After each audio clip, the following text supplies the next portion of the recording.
Okay, I'm Dave Simon. Today's webinar is entitled How to Grow Your Studio with Group Programs. And this is a link here to my website, davesimonsmusic.com. You've all been there before because that's how you enrolled in the webinar. So a little something about me. I studied jazz and business writing. In the 1980s, I moved to New York in 1991 to pursue songwriting. That obviously didn't go well. And I opened my music school, Dave Simon's Rock School, in 2003. I started writing and licensing group classes and curriculum in 2010.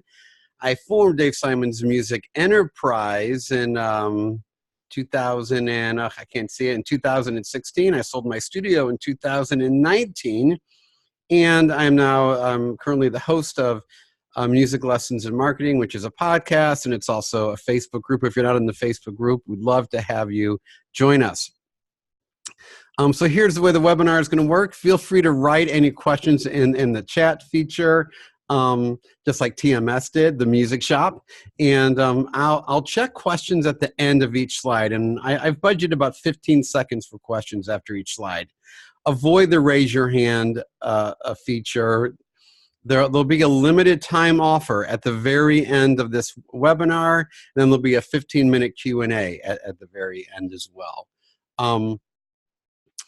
So let's jump into this. My group classes, or I ran group classes at my studio. Wait, hold on one second. I'm making some adjustments on my screen here. Making some adjustments, more adjustments.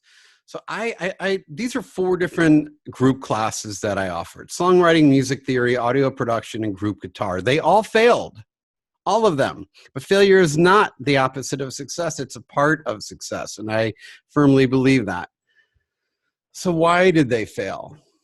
One reason is moms didn't know what they were, what I was offering. And the added benefit wasn't clear to them.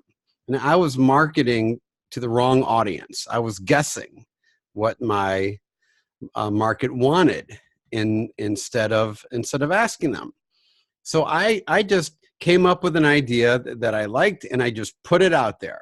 Moms don't necessarily know what music theory or audio production, even songwriting. I mean, they know what songs are, but it just, it wasn't clear to them what it was and what the added benefit was. And I'll talk a little bit later about the idea of marketing to the wrong audience.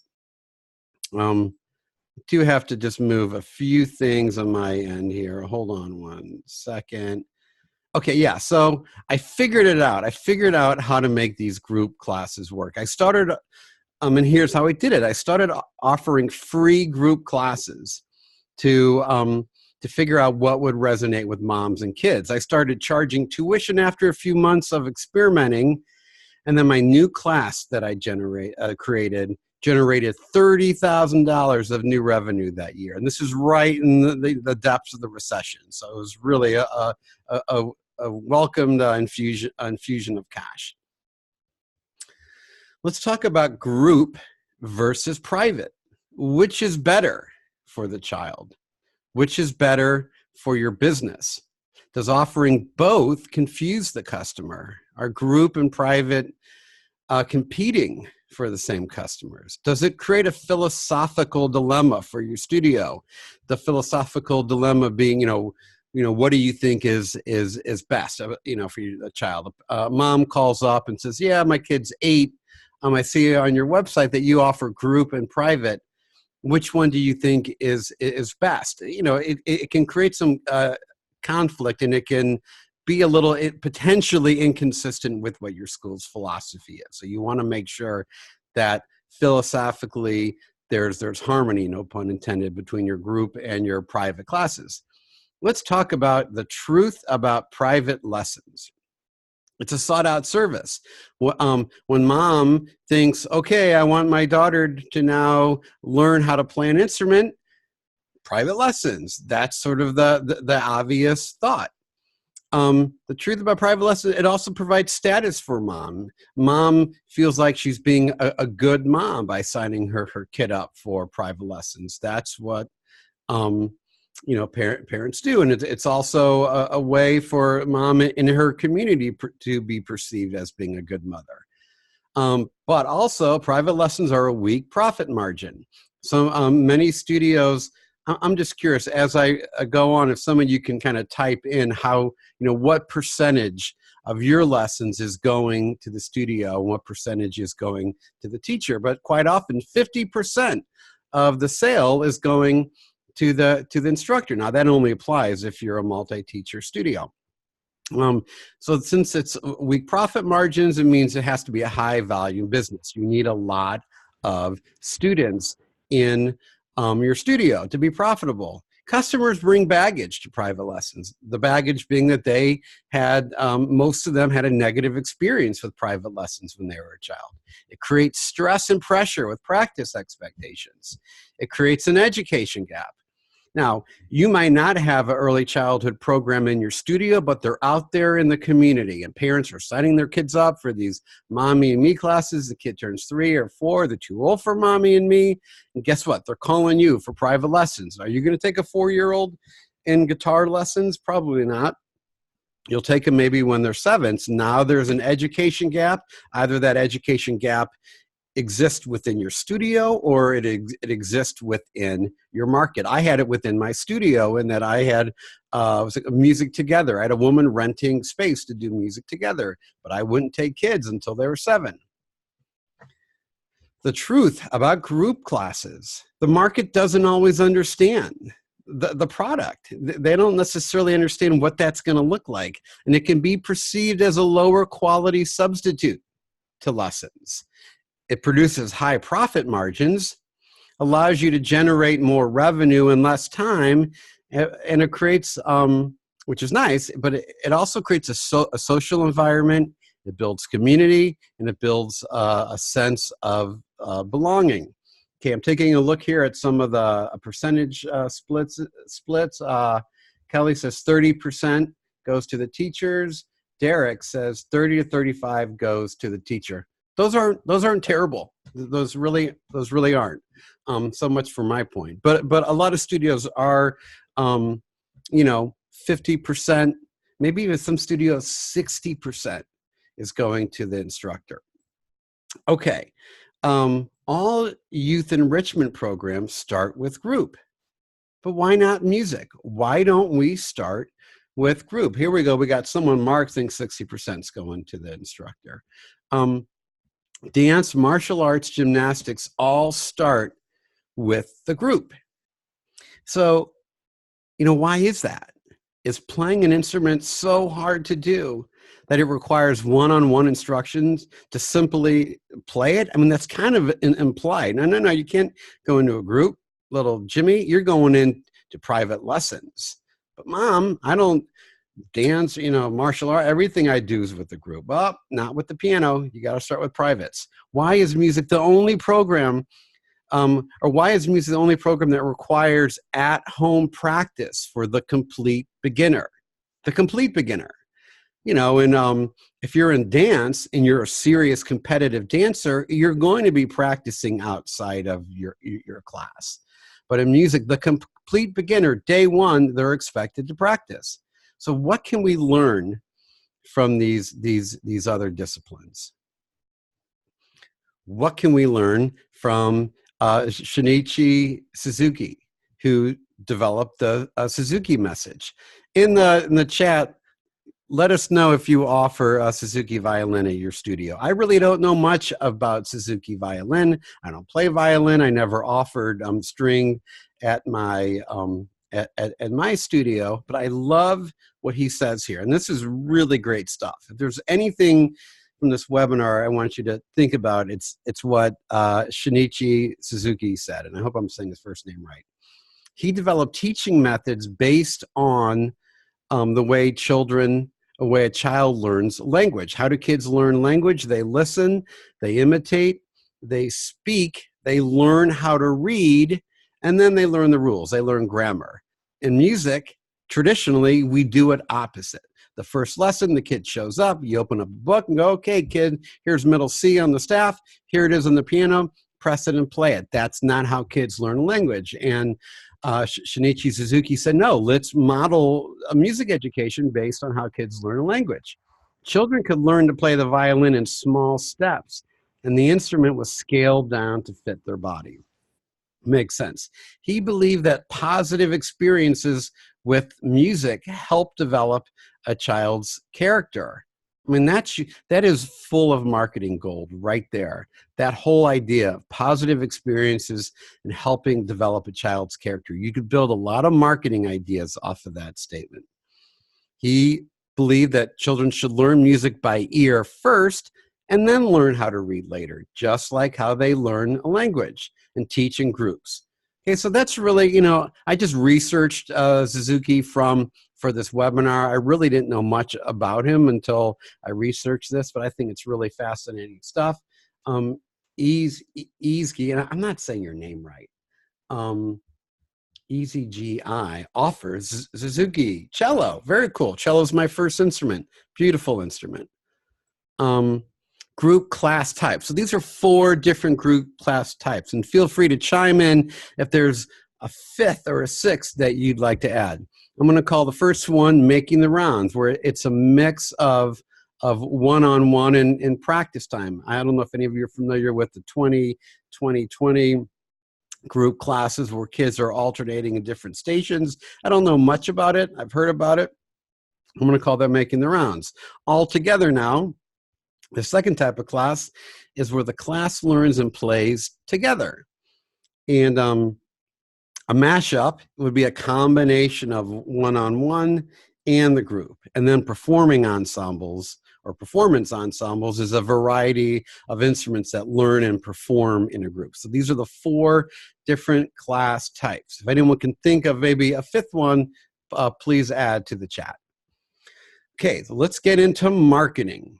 Marketing group classes.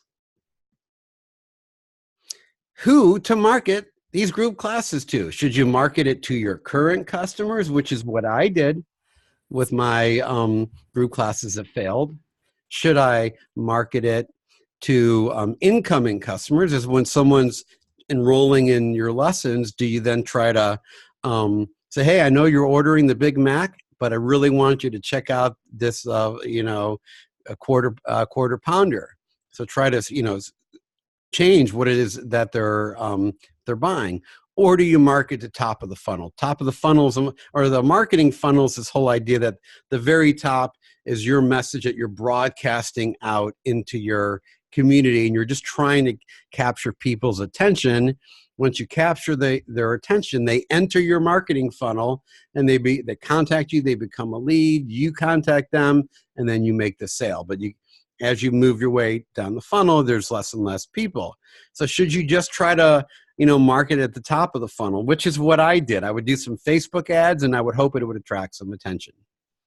Here's some group marketing no-nos, and I know these because I did all these. Set it and forget it marketing. So I came up with a songwriting workshop. I love songwriting. That's really what my background's in.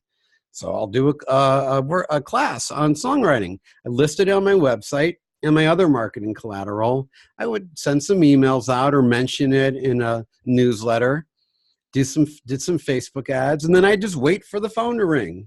But it never rang. Nobody ever contacted me. If you can relate to this, set it and forget it marketing, or if you've tried it, please let us know in the group chat. Create a buzz. Use social media. So let's say you've got your group class going. You want to use social media to bring the class to life. You want to feature group class students in email. So kind of showing, feature a student in your email and mention that this child's in your group guitar class. Ongoing social media ads. You've got to get your staff to fully buy in. They have to understand what this group class is, and you need to train them on how to MAR. What does MAR mean? Anyone know how to market it? How to talk about it to their students. And then you need to talk about it to everyone all the time. So for example, I run into a friend at Starbucks. Hey, Dave, how's everything going at the studio? Oh, it's great. We just started this group piano class, and I'm just really excited about it. I'm just really, it's so cool to watch these kids, you know, just coming into this group class and playing together as a group. Hey, you've got a young kid, don't you? Oh yeah, sure, Johnny. You know, I really think he'd enjoy the class. Boom, right there, just talking about it all the time. And then create a fear of missing out effect. You want to make your current customers feel like, man, there's something really cool going on in the studio. We need to be a part of it. Zachary says, yes, that's my current marketing plan. So Zach, you're saying that's your current marketing plan in terms of kind of just putting that information out there and then hoping to attract customers that way? Set it and forget it. Yeah, okay. So I'm sure you can see kind of the challenges of that. Okay, so let's get to know your market. There's your market right there in front of you. I always talk about moms. Why? Because 90% of your customers are probably moms. There's a few dads probably in there as well, but they're checking with mom usually as to what to do. So let's talk about moms. You want to understand your market's desires, their dreams, and their fears. You want use that understanding to drive your marketing message, not your marketing tactics, but your message. And then you want to offer programs that serve your market's needs, not your needs. So when I started a songwriting class or an audio production class, I did it because I thought it would be a really cool thing because I really enjoyed it. And I put it out there, and the moms are going, but we don't need that. We don't want that. We don't even know what audio production is. Nobody signed up. Let's talk about your customer avatar. And no, we're not talking about the overhyped movie from 5 years ago. We're talking about an avatar is a way to define your customer. A customer avatar is a fictional character that represents your ideal prospect. It will help you understand the motivating beliefs, fears, and secret desires that influence your customers' buying decisions. I really love the idea of having an avatar.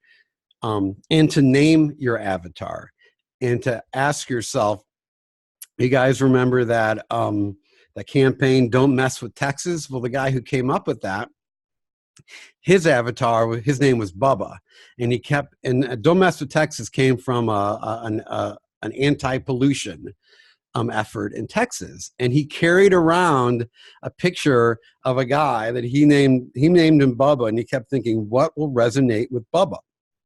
When you're going to make changes in your studio, think like, for example, let's say you get a call, someone wants, French horn lessons, and you panic. Oh my God, we don't offer French horn lessons. Ask yourself, well, is that something that your avatar wants? It's easy to get sidetracked and feel like you're trying to meet all these different needs in your market. No, get that avatar and then market to them. So here's our avatar. Her name's Julie. She's the economic buyer, FYI. That's not Julie. That's really a picture of my wife. Julie's 36 years old. She's really 44. Julie's 36. She's married with 3 kids. She owns an online business. She's active in her community. She wears Lululemon to the gym every day, practice hands-on, thoughtful parenting. She's a casual music listener of Top 40 radio. She took piano lessons for 6 months as a kid, and she hated them. She believes music makes kids happier and smarter. She wishes she hadn't quit lessons as a child. Just give me a quick yes or an amen if you feel like you've got a Julie in your music studio. But she's going to be our customer avatar for the webinar. Okay. Oh, yes. So many Julies from Martino. Several. Okay, good. Right. Yes, 40 Julies. I love it. Wait, I know I'm missing something. Here we go. Why does Julie want music lessons for her son? She wants her child to feel a sense of pride. She wants her child to experience increased confidence, experience success. She wants her child to be smarter, to be a better person. She wants her child to learn the values of perseverance, focus, and hard work. Notice that what she wants for her child, none of those things have anything to do with music. Well, how could I say such a definitive statement like this? Pride, confidence, success, intelligence, to be better, perseverance, focus. Why? If any of you listen to my podcast, you've probably heard some of the interviews I've conducted with moms. I've conducted more. I've conducted about 20 so far. They all pretty much say the same thing. They all want these things for their kids, and they never talk about music. They want these character traits first, and they want music as secondary. And they'll go to any artistic discipline to get it. If they're not getting it from your music studio, then they're going to go down. They're going to go to the gymnastics studio down the street. This is what they want, and your marketing has to talk about this, not music lessons. So what's Julie's fantasy for her son? You know, she has hopes for her son, but kind of in a kind of dreamy, you know, sort of like, what is it that Julie might dream about that could potentially happen for her son in music lessons? Maybe she's going to feel that, wow, you know, maybe he's really gifted in the arts.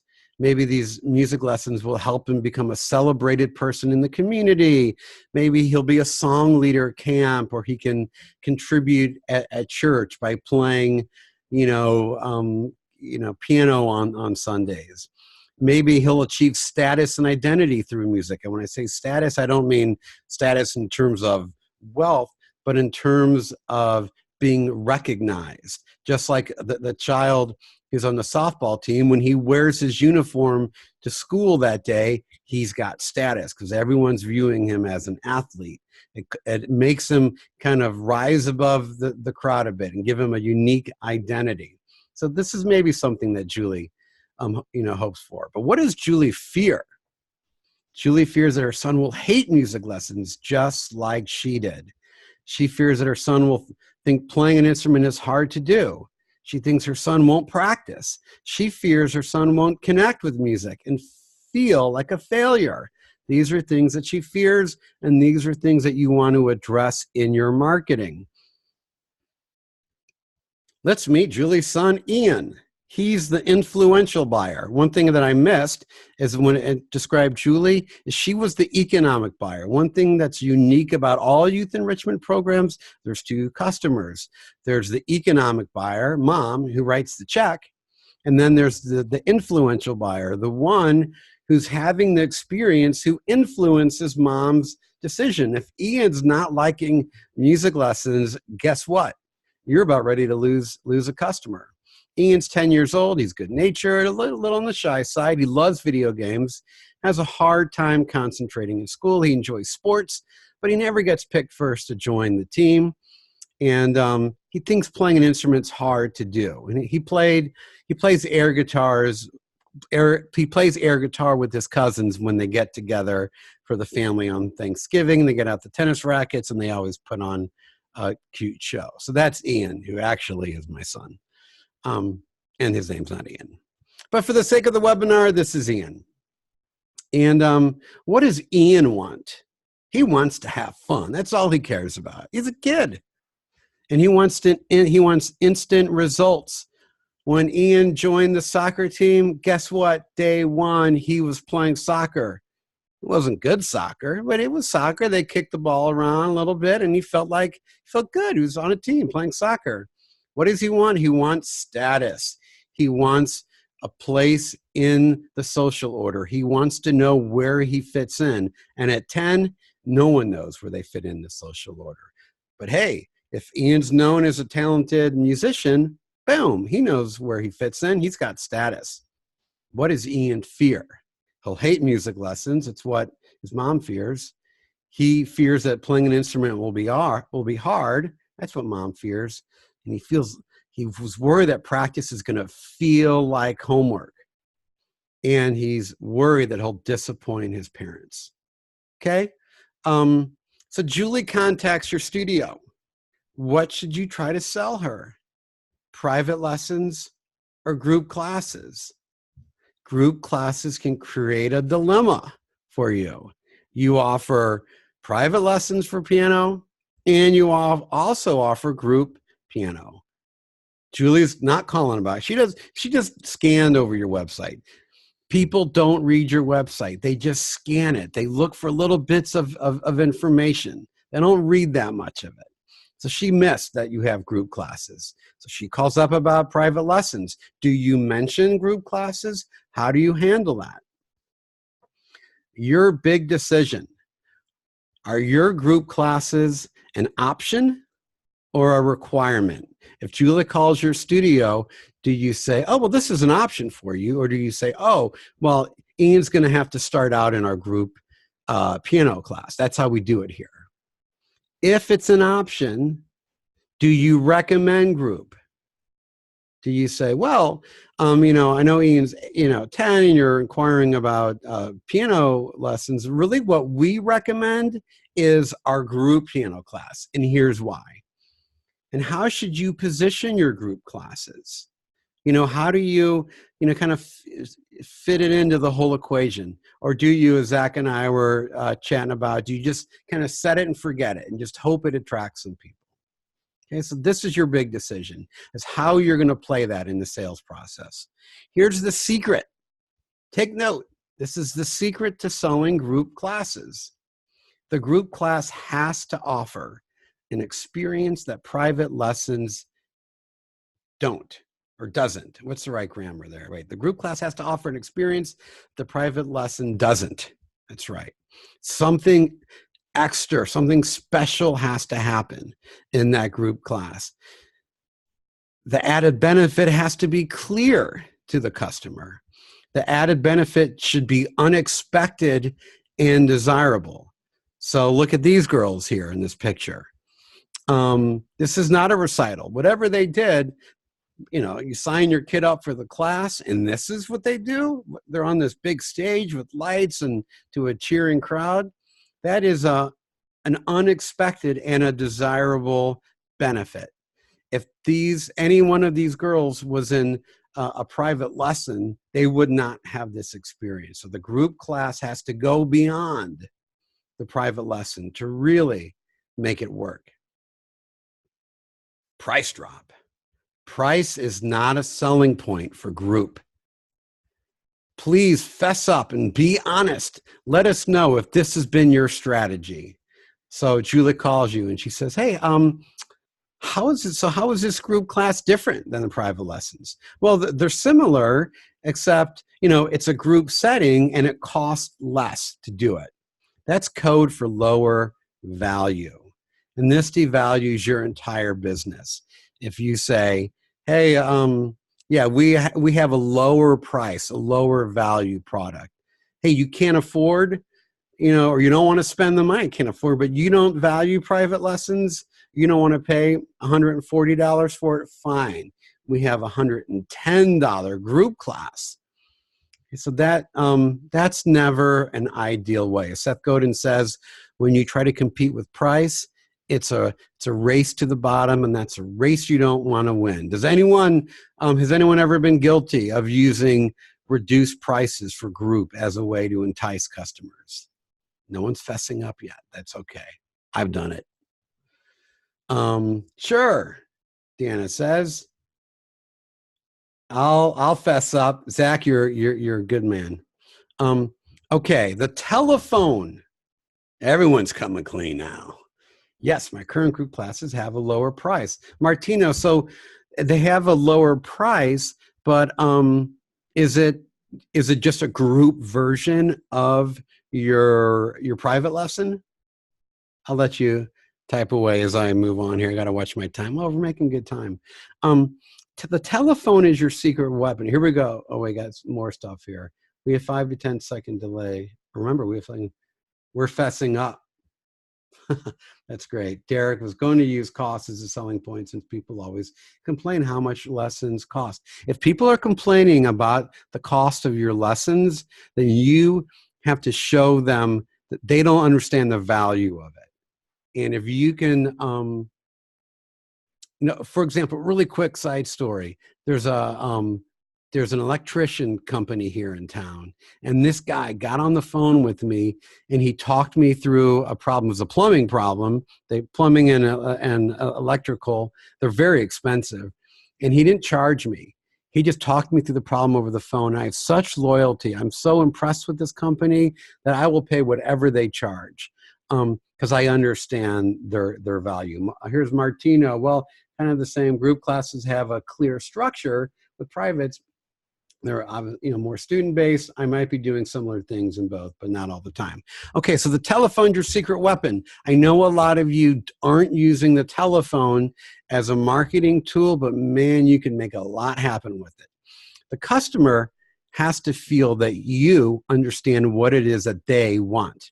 By providing insight into children and music education, you can build trust. This will allow them to be more open to exploring other possibilities. So if a parent calls you and you get them talking about their kid, I always ask parents, so what is it that inspired you to seek out music lessons? That gets them talking. I will always follow it up with, well, did you take lessons as a child, and what was that experience like? They always say, oh, I did take lessons. It was terrible. I hated it. And I try to it almost turns into therapy at that point. But I'm showing them that I really understand what it is that they want. I then provide insight into music education. Well, at Dave Simon's Rock School, we teach private lessons the same way that a child learns how to speak a language, by listening, imitating, speaking, learning how to read, and then learning the rules of the language. And that's exactly how we do lessons. Now the mom's going, oh, wow, that's great. I never thought about it like that before. So now she's thinking, wow, I trust this guy. He's providing insight and he understands me. And I just displayed some expertise there. If you can establish expertise and trustworthiness to connect with your customer, then they're going to listen to whatever recommendation you make. When you go to your doctor, you trust them, you like them, you know that they're an expert, and when they say, hey, you got to cut back some of these foods out of your diet, you kind of go, okay, great, you're the doctor, you're the expert, I'll do whatever you tell me. And you want to paint a picture of the desired outcome. The doctor says to you, and by cutting some of these foods out of your diet, you'll have a healthier heart and you'll lose weight. Oh, I want that. Great. Setting up. So now we're going to talk about setting up the sales pitch. You want to display empathy with questions, which I talked about, provide insight, display expertise, build trust. Okay, I kind of covered all that. Here's a sample sales pitch. I asked Mom, what inspired you to seek out music lessons for Ian? And she tells me, I tried sports. He's just not that into it. I'm hoping that music is something that he really connects with. He and his cousins, they always ham it up on Thanksgiving, and they do these kind of rock band routines with tennis rackets. And then I asked Julie about if she took lessons. She said, yes, she did. She hated them. And so then I would say this. Well, after learning a little bit about Ian, I'd recommend our class called Keyboard Jungle. This will allow Ian to be up and playing music on day one. I just made her a promise. We believe, now I'm going to show some expertise here, we believe all kids and even grown-ups have the ability to play music. It's feeding into her fear. Mom doesn't think she can play music, and she's worried that her son can't. The objective of this program is to present music as something that's fun and easy. That's taught now addressing her desire. Before Ian can explore the more intricate parts of piano, he has to believe in his abilities. Hey, what happened there? The class is designed to make music feel, or the class is designed to make kids feel like music is something that they're good at and comes naturally to them. Going back to Mom's desire, and I'm displaying more expertise, and I'm establishing trust. Really gives these kids a feeling of pride and accomplishment. That's what Mom wants. She wants her kid to feel a sense of accomplishment. Gives kids a feeling of pride and accomplishment when they walk out of that first class. The transformation from being just another kid to being a musician is life-changing. So I just painted a picture for Mom. Here's Ian walking out of the class, and he's going to be transformed from just being another regular kid to being a musician status, and it's life-changing. And I totally stand by all this, and I'm sure you would too as a musician. And then I'd say, does this sound like something Ian would enjoy? She's going to say, yeah, of course she's going to say yes. Now I'm walking her to the finish line. I'm going to ask for the sale. So conflicts and objections. Let's say, an objection is when you try to pitch a program to a customer, you try to pitch your group class and the customer's kind of like, don't really know, now they're objecting. Conflict arises when desire, Julie wants guitar lessons for Ian, or no, I'm sorry, conflict arises when desire and cultural norms clash. So the cultural norm is to sign up for guitar lessons. The cultural norm is to sign up for a karate class. Like I said, guitar lessons, whatever, music lessons, we always go private. So that's the norm. But now I've amplified her desire. She's going, wow, this keyboard jungle thing really sounds great. Now there's conflict going on. The cultural norm is private, but this class thing sounds good. I don't know what to do. So I'd say to Julie, if she's pushing back, I'd say, just, are there any aspects of this group class that you think Ian would enjoy? Now she's going to verbalize to me what she thinks Ian would enjoy, and she is now going to start selling to herself. This will help Julie think about Ian's desires as opposed to her own. Julie's pushing back, and she's like, how am I going to tell my friends at the gym? I told them I'm going to sign him up for guitar lessons, and now I'm going to go back and tell him that he's in a guitar class. She's thinking about that. It's like, no, Julie. What about Ian? What does Ian want? And get her to sell to herself. Okay, so here's an offer that Julie and Ian will both love. Kids Rock and Junior Rockers.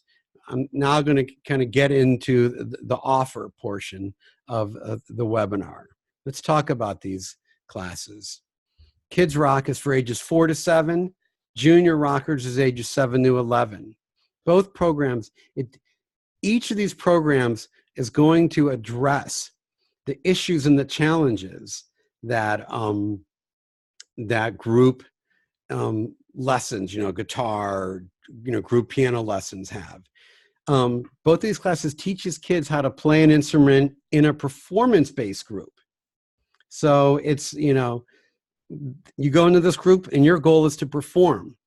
Kids Rock completely eliminates, and Junior Rockers reduces practice expectations. There's no practicing in Kids Rock. Junior Rockers, it reduces practice expectations. It's great if the kids do it, but if they don't, it's totally fine. They can keep up. The kids playing concerts instead of recitals. It allows kids to try different instruments. So the parent isn't strapped with that expense of having to buy an instrument. The kid quits 3 months later and they're stuck with the guitar. No experience required. Completely based on, the martial arts idea. They come in day one. They're in a class, no experience. It's designed to make playing music easy and instantaneous. Those kids, day one, they're up and playing. And it positions private lessons as a destination. They start in Kids Rock or Junior Rockers, and the end game is private lessons. And it presents you as a leader in your market because no one in your market is offering anything like this. Here's the features and benefits of Kids Rock. Let's take a look at Kids Rock. Again, no at-home practice. The students rotate on all the instruments, guitar, drums, and keyboards. Instruments are small and modified. It's a mix of education, performance, and fantasy. I mean, playing in a rock band in general when you're 5 years old is total fantasy right there. Includes singing in concert and makes ensemble available to a whole new age group. What age were you when you first played in an ensemble? I was probably 13. No, I was maybe 10 when I played in my grade school orchestra. Okay, well, you got 4-year-olds now. Look at this little guy. He's playing a real rock concert. Features and benefits of Junior Rockers, ages 7 to 11. There's different sheet music for the complete beginner and the more experienced musician. So a kid never played guitar, shows up to Junior Rockers band practice. There's sheet music for the kid. They're going to be taught, they're going to just learn by ear how to play, but the teacher's going to be pointing at the music, and the kid, within that first rehearsal, figures out the note reading method. And there's little cheat notes on the sheet music. Practice is encouraged, but it is not required. Guys, next week in band practice, we're working on the chorus to this tune. We'll see you next week. Now it's up to the kid. Do they come in prepared or not? It's on them. They're standard size instruments. Now their songwriting is introduced and they're singing. Some of the students can take private lessons. Most are typically in group. And just like Kids Rock, private lessons is the destination. Imagine if every single 4 to 11-year-old in your studio was in group, one of these group classes. Imagine what your profit margins would look like. You could imagine if you had, let's say you got 100 students in your school right now. Do the math after we get off this webinar. Put all those kids in the 4 to 11-year-old age group, put them into a group class. You got less payroll. You got much higher profits. All right, success stories. These are people that have done Kids Rock. Danny Thompson, owner of the Music Factory, and you've probably listened to his podcast, Music Lesson Business Academy. He says, I easily pay for the entire year of licensing in 1 month of classes. That means 11 months is pure profit for him. Tom Lalo of the Music Compound says, we've experienced 30% growth. Brian Vaccaro of Mazingo Music says, with Kids Rock, they're seeing 20 to 25 kids per 8-week session. So he's on average having 20 to 25 kids. I'd say the average studio, somewhere between 15, maybe 12 to 25 kids. But their studio, Tom Lalo's got 50 kids in his Kids Rock and Junior Rockers program. And I can't think of his name right now. Darren Simon, how can I forget him? Darren Simon's got 50 kids in Kids Rock. Crazy profit margins. So here's sales averages. Kids Rock can generate an additional $17,000 to $28,000 annually. That's the average. I'm kind of looking at this 12 to 20 kids. That's where I like to see all my licensing partners at. Junior Rockers can generate an additional $25,000 to $35,000 annually. Why? Because Kids Rock is a 45-minute weekly class. Junior Rockers is an hour class. So it's, you charge more for it. And then, so it says here that these averages, these numbers are based on this 20 to 20 students. Your investment. You're committing to a 1-year license, but you pay monthly. For Kids Rock, there's a one-time buy-in of $500. It includes 2 guitars, books, all shipping if you're in the program for 10 years, the shipping's covered for those 10 years. And you get a 5-mile protective radius. Junior Rockers, it's a $300 one-time buy-in. There's no guitar, so it's a little bit less. You pay $220 a month. For a studio. If you're like a solo teacher teaching out of your home, you're going to pay $200 a month. Your recommended tuition rate is $110 to $130 monthly per customer. So you should pay for your licensing fee with 2 customers. That's it. The rest is all for you. So if you look at you really need about 4 or 5 kids in the program to take care of your licensing fee, take care of your payroll and your marketing. So we're in a 24 hour offer. The offer is this, $150 off of licensing plus a 45-minute coaching call with me. It's a $300 value. No purchase necessary at this point. The first step is just to schedule a 20-minute call with me, but you got to do it by Friday to secure the offer. And the offer applies to studios that launch before September 15th. Okay, so that's kind of it. Again, to review the offer, you got 24 hours. You just schedule a call because I know you guys are going to have a lot of questions. Then you have to launch the program by September. There's a link here, DaveSimonsMusic.com webinar, which is a link you went to sign up. You can go there to schedule your call. I'm going to open up our webinar to any questions, and I got answers. So if you got questions, let me know. We can talk about the, the Kids Rock and Junior Rockers programs, or we can talk about any questions that might have come up throughout the marketing portion of the webinar. Most studios do. Most studios start with one program, build it up, a few months later, add on a second program. Mark Ballard says, another benefit is friendship and social interaction. Huge. You can't get that in private lessons. You just can't. I don't know if any of you heard the my interview with Eric Barassa, where he's just saying he feels sorry for his students who aren't in group classes. And I thought that's great. He's doing an amazing job with group classes. Okay, I'm going to put on some music, and we're going to be on this call for a few more minutes. If you guys have any questions, let me know. You can also, oh, here's a question from Christopher. Will the practice optional approach work for a studio also wanting to get students prepared to play both rock and classical in case they want to major in music later? Won't they be behind when they Oh, great questions. Let me just sink into this question a little bit more, Christopher. Will the practice optional approach, that's junior rockers, work for a studio also wanting to get students prepared to play both rock and classical? Well, if a kid's in classical lessons, now they're in lessons. So keep in mind, a kid in junior rockers, most likely, I'd say 50% are going to be in lessons. Now, if a kid's in classical lessons, then it's obviously heavy reading.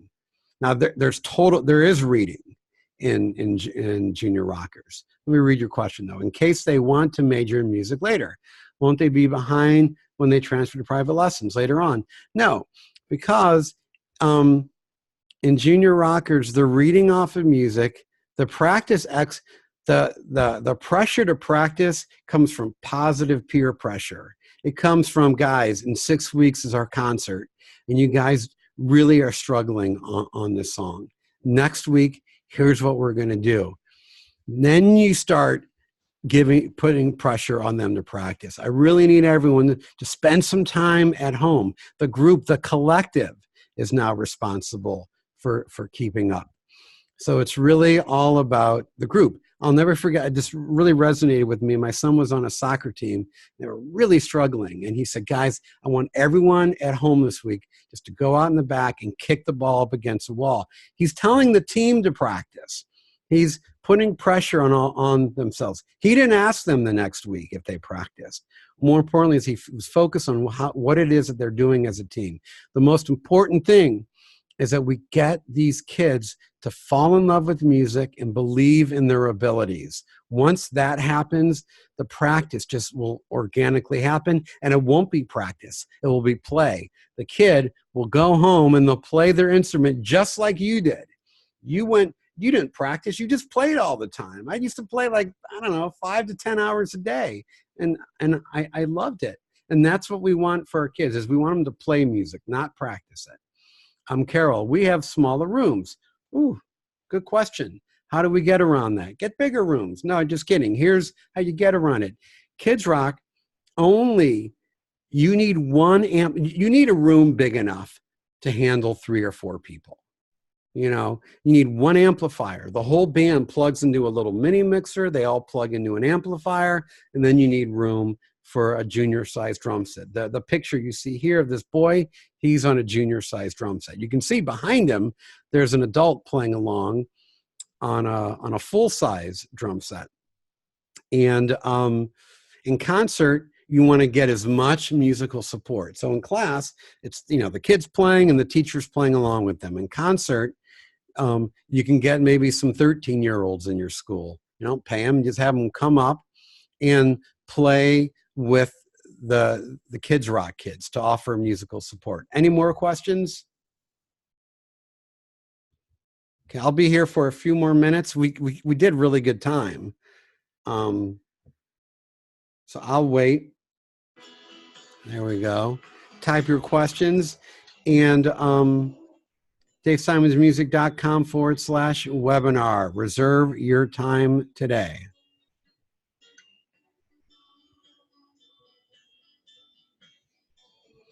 Will there be a replay for the latecomers?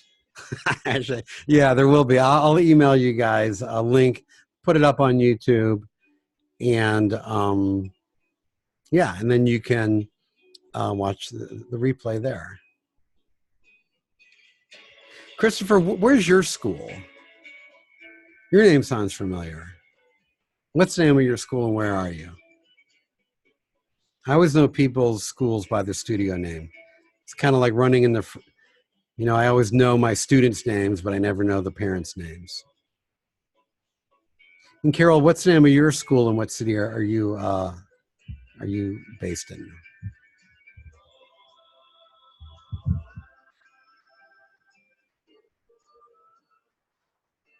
Here we go.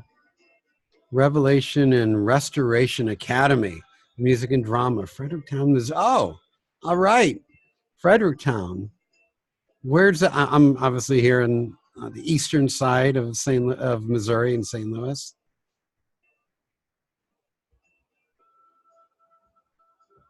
You must be on the western side because I've never heard of Fredericktown.